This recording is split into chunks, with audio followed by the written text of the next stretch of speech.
मैं डॉक्टर जितेंद्र त्रिपाठी। मैं एक फिजियोथेरेपिस्ट हूँ। आज 29 अक्टूबर है। 29 अक्टूबर को वर्ल्ड स्ट्रोक डे मनाया जाता है। वर्ल्ड स्ट्रोक डे का मतलब ये जो बीमारी है बहुत कॉमन बीमारी होती जा रही है और जो इसका डेथ रेट है दुनिया में दूसरे नंबर की बीमारी है जिससे सबसे अधिक मौत हो रही है और परमानेंट डिसेबिलिटीज भी का जो रेट है इस समय बहुत ज़्यादा बढ़ता ही जा रहा है। यह बीमारी बेसिकली इसको पहचानने में लोगों को समस्या शुरुआत में हो जाती है कि मुझे स्ट्रोक हुआ है कि नहीं हुआ है। इसको पहचानने के लिए 5 ऐसे वो चुने गए हैं। उसको बोला जाता है बी फास्ट।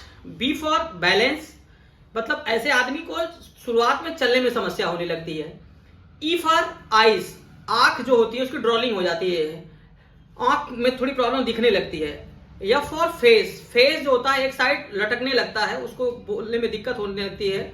और ए फॉर आर्म्स, उसकी जो बाहें हैं उसको अगर दोनों हाथों को आप उठवाएंगे तो एक हाथ अपने आप धीरे धीरे करके नीचे आने लगता है। और एस फॉर स्पीच, अगर उससे कोई भी सेंटेंस बोलने के लिए बोलेंगे तो अप्रोप्रिएट तरीके से वो बोल नहीं पाएगा। और टी फॉर टाइम, समय रहते ही ऐसे आदमी का हेल्प करना, क्योंकि तुरंत ही ऐसी बीमारी, ये जो बीमारी है इसको तुरंत आपको वहां पहुंचाना पड़ता है, हॉस्पिटल पहुंचे, उसका प्रॉपर ट्रीटमेंट हो। इसके जो कॉज है बेसिकली इसका मेन कॉज है हाइपरटेंशन। अगर बीपी आपका नॉर्मल नहीं रहता है तो सबसे बड़ा कारण ये है। दूसरा कारण है डायबिटीज।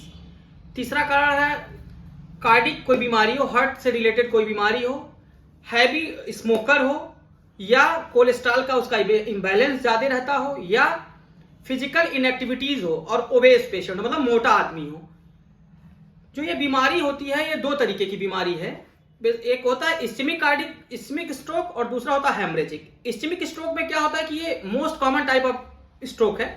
इसमें ब्रेन की जो ब्लड वेसल्स होती है वो बिकम नैरोइंग, मतलब नैरोइंग हो जाने की वजह से उसमें ब्लॉकेज आने लगता है और ब्लड का फ्लो घट जाता है, जिससे ब्रेन को प्रॉपर तरीके से ऑक्सीजन नहीं मिल पाता है। और एक नई स्टडी आई है, उसमें कोविड-19 से अगर इन्फेक्शन है पेशेंट को तो उसमें भी इस्केमिक स्ट्रोक के बढ़ने के चांसेस, रिस्क फैक्टर बहुत ज्यादा है। इसमें भी क्या होता है कि जो ब्रेन के सेल्स होते हैं begin to die in a minutes, 1 minute के अंदर ही उसके जो ब्रेन के सेल्स होते हैं वो गिरने लगते हैं। जो दूसरा होता है वो होता है हेमरेजिक स्ट्रोक। हेमरेजिक स्ट्रोक में क्या होता है कि ब्लड वेसल्स जो होते हैं वो लीक कर जाते हैं, लीकेज और इंटरप्चर हो जाते हैं। इसका कारण है ट्रॉमा, हेड इंजरी। बेसिकली ऐसे में ये दूसरे टाइप ऑफ स्ट्रोक पाया जाता है। इसकी जो ट्रीटमेंट है, इनिशियल में मेडिकेशन के माध्यम से ट्रीटमेंट दिया जाता है। इसमें शुरुआत में क्लॉट बूस्टर दिया जाता है पेशेंट को, जो प्रिवेंट करता है इसको। और इसमें हमको दोबारा उसमें ये करना होता है कि उसके प्रिवेंटिंग करना होता है कॉम्प्लिकेशन से बचाने के लिए। और सेकेंड थिंग, इसका अगर केस क्रोनिक है तो उस केस में आपको उसका कार्डिक मॉनिटर करना पड़ता है। और इसका एक ट्रीटमेंट का तरीका है, सर्जरी के साथ भी आप जा सकते हैं। इसमें कार्टोइड एंड्रोस्टोमी किया जाता है सर्जरी के माध्यम से। और तीसरा है फिजियोथेरेपिस्ट क्या करता है कि फिजियोथेरेपिस्ट इसमें जो मसल्स की पावर है उसको रिस्टोर करेगा, उसको स्ट्रेंथ को बढ़ाएगा और उसके फंक्शन को एक्सरसाइज के माध्यम से लाएगा। Thank you so much.